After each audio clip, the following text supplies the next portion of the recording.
"This is the last gift I will ever give you," my husband declares coldly, sliding the divorce papers across the table.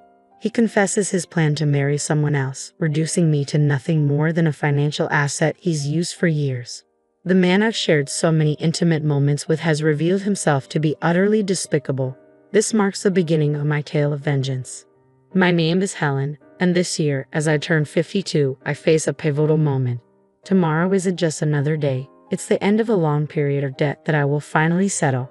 My husband Scott and I have poured our sweat and tears into our life together since we tied the knot 22 years ago when I was 32 and he was 34. He owned a liquor store, a family business passed down from his late parents, while I worked in an office. We met through a mutual friend and quickly started dating, leading to marriage. Back then, my only worry was whether he'd expect me to help run the store. I was a financial consultant, advising individuals and businesses on insurance and investments.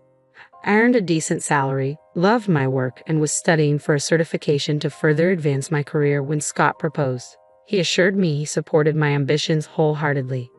"I know how hard you've been working for your certification, and I want to support you in any way I can," he said. He had enough staff to manage the store, so he encouraged me to chase my dreams. His support was crucial in my decision to marry him. He seemed genuinely kind and always in my corner. We entered our marriage with a clear understanding. He would manage his business, and I would focus on my career. Our future seemed bright. However, about a year into our marriage, things began to shift. One afternoon, while I was enjoying a rare day off, I decided to vacuum under the bed. The vacuum snagged on something, a pile of papers. We had only moved in less than 8 months ago, so the mess surprised me. I curiously picked up a crumpled sheet and smoothed it out. The bold header instantly caught my attention. Reminder of payment. Below that, an outstanding debt of $320,000 in Scott's name stared back at me. It wasn't $3,000 or even $30,000. It was a staggering, life-altering amount. My heart pounded as I tried to comprehend why he'd hidden this from me. As soon as Scott returned home, I confronted him. "What is this debt? What's going on?" He didn't hesitate. "It's not what you think. This debt was left by my parents," he explained, his voice calm. It wasn't personal debt, but one tied to his liquor store, inherited alongside the business. The debt was secured against both the store's land and the house we lived in. Scott had no intention of renouncing the inheritance, no matter the risk. While it wasn't his fault, the debt was real and couldn't be ignored. "This is a payment reminder," I said, pointing at the paper. "Aren't you supposed to be making monthly payments?" "I do," he replied, though there was a hint of strain in his voice. "But sales can be inconsistent, especially during slower months." That was the moment I realized our marriage and everything we built was on shaky ground, and that this secret debt would soon unravel everything. "I can't cover the payments right now. I have to prioritize paying my staff, so I've asked the creditors to wait." Scott's explanation seemed reasonable at first, but the bold final notice on the reminder was hard to ignore. "I didn't tell you because I didn't want you to worry," he quickly added. "Don't stress about it. The business is doing well overall. Look, we haven't been evicted or anything, right?" Though what he said was technically true, the fact that he had kept this from me gnawed at me. I stared at him, my anxiety evident, but before I could process it further, he threw me a curveball. "If you're so worried, why don't you help pay it off? You're earning quite a bit, aren't you?" His suggestion sent a wave of unease through me. The store wasn't mine, and yet, in a marriage, aren't partners supposed to support each other?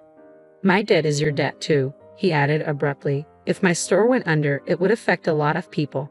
It's become crucial to the community." I couldn't deny that. His store was a cornerstone of the neighborhood, nestled in the suburbs where other shops and supermarkets were few and far between.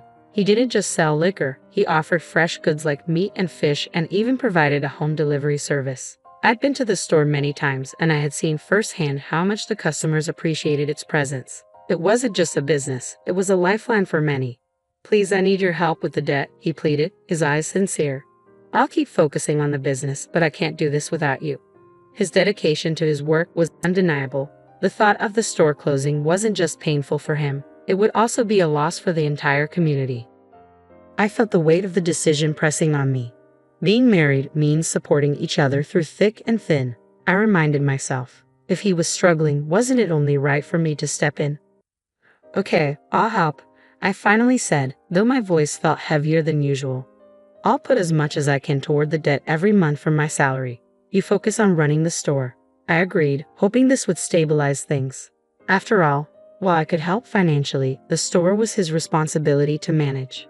At the time, I was relieved that he trusted me with something so important. But looking back, this was the moment everything began to change. 4 years passed since I started contributing to the debt, and in that time, Scott's late nights became more and more frequent. He would stumble in at all hours, reeking of alcohol. "What kept you out so late? You smell like a bar," I'd ask, trying to mask my growing concern. "Just had a few drinks with some customers," he'd respond casually, brushing it off. But with each late night, my worry deepened. Something was shifting, and I feared what might come next. When I asked, "Did you make this month's payment?" his response didn't come as easily as it should have. His tone was laced with condescension. "I did last week," he said. "You know the store relies on you. You better keep up with the payments," he added dismissively. At first, I brushed off these comments, thinking they were just the ramblings of a drunk. But as his demands became more frequent, they started to grate on me. It became clear that Scott genuinely believed it was entirely normal for me to shoulder his financial burdens. "By the way, Benjamin just had his third kid," he mentioned offhandedly one day. Benjamin, his old high school friend, was also a business owner whose wife worked alongside him in their store. His comment made me reflect on our situation, and I finally voiced the question that had been lingering in my mind. "I've been meaning to talk to you," I said, trying to gather my courage. "Don't you think it's time for us to start a family?" Scott's reaction was cold and dismissive. "A baby? My business is just beginning to pick up, and we're still in debt. How can we even think of that responsibility now?" His firm stance stunned me. "But Benjamin has 3 children," I countered, trying to keep my frustration in check. "Surely we can manage one?" "His situation is different," Scott retorted sharply. "His parents are still around to help, and his wife is actively involved in the business. We're not in the same position." His words crushed my hopes. "So, until all your debts are cleared, we can't even consider having a baby?" I asked, seeking some form of clarity. "That's how it's going to be," he said bluntly. "If you make enough money and pay off the debts quickly, then I'll think about it." His smirk made my stomach churn, but it also fueled a determination in me. I was naively committed, driven by the desire to start a family, even if his demands were irrational. I threw myself into work with renewed dedication, pursuing additional qualifications, taking on promotional exams, and securing salary increases, all in the hopes of resolving the debt faster and finally starting the life I had envisioned. I had started to earn significantly more than most women my age, even making advanced payments on Scott's debts. My efforts were relentless, fueled by a mixture of hope and desperation. The debt hung over us like a constant shadow, and before I knew it, I was 40. The dream of having children had slowly slipped away. Despite this, I comforted myself with the thought that I still had my husband, Scott. He needed me, and I believed in our life together. That belief kept me content. As the years passed, Scott began coming home later and later. Sometimes he wouldn't return until the next morning, always with the excuse that he had been with a customer and lost track of time. He was working hard to keep the store afloat, or so he said. Seeing his supposed dedication, I felt compelled to continue supporting him. We were in this together, I thought, sailing toward a better future. The years rolled on, and finally, the day approached when I would make the last payment on the debt. All the sacrifices, all the luxuries I had foregone. Soon, I wouldn't have to hold back anymore. I could finally enjoy the money I worked so hard for. Reflecting on our marriage, I realized how much of our life had revolved around finances. We had never taken a real vacation or even enjoyed a nice dinner out. Now in our 50s, I hoped we could start enjoying those things. On the day the final payment was due, I took the day off work to prepare a special celebration. I cooked an elaborate dinner, complete with a bottle of wine and Scott's favorite chocolate cake. I set the table beautifully, eager to celebrate our newfound financial freedom together. As I stood back, admiring the set, I thought about how quickly the last 22 years had flown by. It feels like it's been a long time, but the last 22 years have gone by so fast, haven't they, honey? I remarked as Scott walked in. His head was bowed, and his shoulders were trembling. Was he crying from happiness? Or was there another reason behind his emotion? To my utter shock, he erupted into a laughter I had never heard before, cold, mocking, almost sinister. "What the hell is going on? Are you okay?" I asked, bewildered and alarmed. With an air of audacity, Scott looked me in the eye and made a shocking declaration. You are dismissed now. I'm grateful to you for the past 22 years. Thanks to you paying off all my debt, I'm a free man. Great job. I don't need you anymore. His words left me stunned. What are you talking about? I managed to say, genuinely confused. He pulled a document from his bag and slid it across the table. This is my last present to you, he said smugly. The bold letters of a divorce petition seared into my vision. Proudly, he continued, I decided to marry someone else, so you're no longer of any use to me. Thanks for being my cash dispenser until now. I stared at him, heart pounding. Are you getting remarried? Have you been cheating on me this whole time? I asked, my voice shaking with disbelief. His smirk told me everything I needed to know. I asked, piecing together the puzzle of his habitual late returns, all under the pretense of work or social engagements, while I worked tirelessly to clear his debts. His smug expression didn't falter for a second. I'm not unfaithful, he said casually. I've already found my next wife. I wanted to divorce you and marry her, which is why I waited for you to finish paying off my debt. Tears welled up as the absurdity of the situation hit me. The lavish feast I had prepared blurred before my tear-filled eyes. Get the hell out of here, he snapped, thrusting the divorce papers at me. My anger surged, boiling my blood faster than any sorrow or despair could settle in. Okay, but you'll regret this, I forced the words out, determined not to let him break me. No, I won't, he sneered. Why would I regret divorcing an old hag like you? Old hag? I thought to myself, almost amused. If I'm an old hag, then you're an old fart. His delusional self-image was so ridiculous it actually helped me regain my composure. Taking the divorce papers in hand, I declared calmly, I'm going to take this with me for now. With a heavy heart, I gathered my belongings and walked out of the home we had shared for 22 years. The abrupt end to my marriage left me reeling. Alone at last, tears of emptiness and frustration streamed down my face. I needed closure and justice. Soon after, I consulted with my attorney to draft a proper divorce agreement and sent it to Scott. I'd also requested a background check on his new fiancée, determined to understand what I was up against. Not long after, Scott called me, his voice thick with fury. Hey, Helen, what the hell is this document? He barked. I could almost imagine his face turning a deep shade of red on the other end. It's a divorce agreement. What about it? I replied, keeping my tone calm and even. I know what it is, he spat, but what's this about a loan agreement? Why do I have to pay you back? His voice was filled with disbelief and anger, confused by the financial claims I had laid out. This isn't just about a loan. It's about the money I paid on your behalf during our marriage, I explained. He struggled to grasp the situation, protesting, You chose to make those payments out of your own goodwill? This is ridiculous. Why are you bringing all this up now? Because, I said, my voice steady, our circumstances have changed, and you'll face the consequences. I did it as your wife, I responded firmly, but if we're getting divorced, that changes things. It's only fair you repay me. The reality of the situation seemed to hit him then. He hadn't considered the financial implications when he asked for the divorce. Armed with my years of experience working in insurance and investments and my connections with top-tier attorneys, I was prepared. The amount he owed me, including interest, was over $360,000. I was adamant about getting exactly that amount back. When he saw the name of a well-known local attorney on the document, he finally grasped the seriousness of the situation. You know I don't have that kind of money, he protested weakly. Sell the store to fund it then. If that's what it takes, so be it, I suggested. His response turned desperate. If I do that, I won't have anything left. You're only 54, I pointed out. You can still find a job. It's time you figured it out, just like I have. My resolve was clear. I was determined to start my next chapter on my own terms, free from his debt and deceit. The conversation was going nowhere, and I was ready to end the call, but curiosity got the better of me. So, how's it going with your new bride-to-be? I asked casually. None of your business, he snapped back. I couldn't help but burst into laughter. His tone said it all. It sounded like things weren't going as planned. Good luck, I said, amusement still in my voice as I prepared to hang up. Wait a minute, he interrupted urgently. I've decided not to marry her. We can start over, he pleaded. I couldn't believe what I was hearing. Start over?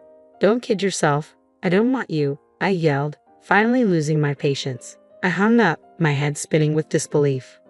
Had I looked as ridiculous as him during our 22 years together? I had respected him once, watching him work tirelessly for his store and customers. But now, it was clear he was just a fool. The story of his remarriage had started innocently enough. He had flirted with a part-time university student named Elizabeth, saying, "You're so cute, Elizabeth.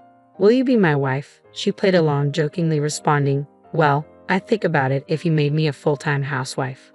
But he took her seriously. The idea of marrying a man over 40 years her senior was nothing but a joke to her, until he began pressing her persistently. It got serious enough that her parents intervened and obtained a restraining order against him.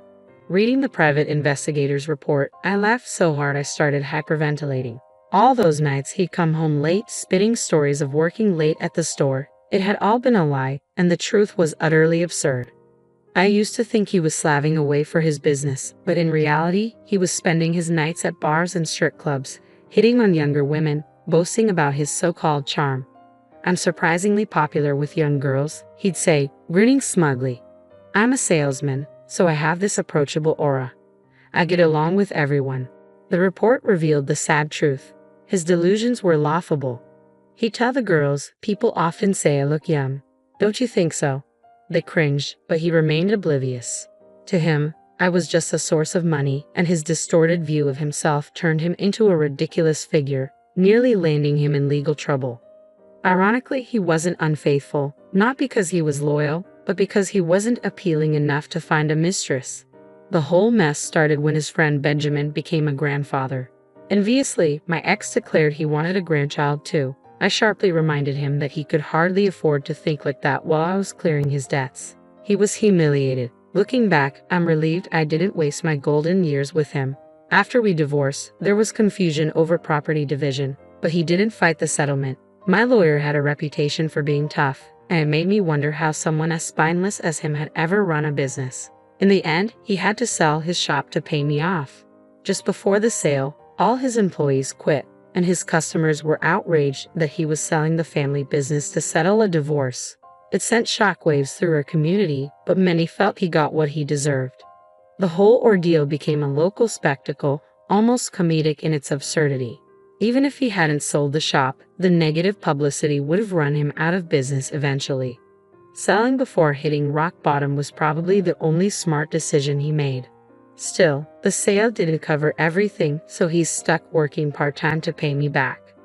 Occasionally, he still sends me messages, admitting fault and begging for a reunion. Even after blocking him, he tries from new numbers. My attorney warned him that if he contacts me again, we pursue a restraining order. Thankfully, the calls have stopped since then.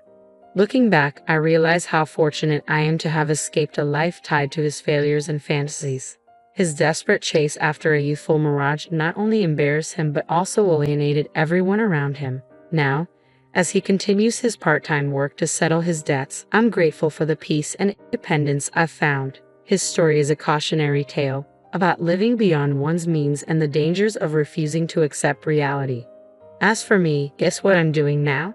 I'm a marriage counselor. At 52, I joined a friend's matchmaking service, a complete shift from my previous career in finance and insurance. Back then, I helped singles manage practical life aspects that crave something more personally fulfilling. So, I took a leap into helping people find love. In my current role, I focus on helping couples start their relationships on the right foot, encouraging open, honest discussions about important issues like money and future plans. Our direct approach has resonated with clients and membership has soared. Having lived through my own ups and downs, I'm driven by a desire to help others avoid the mistakes I made. Though I earn less than before, the joy I feel from helping people build lasting relationships is immeasurable. Every day, I guide people toward happiness, and this work has become my new source of fulfillment. After separating from my ex, I discovered my own happiness, and now I'm helping others find theirs. Each day brings a new opportunity to make a positive impact, and this role has given my life a deep sense of purpose.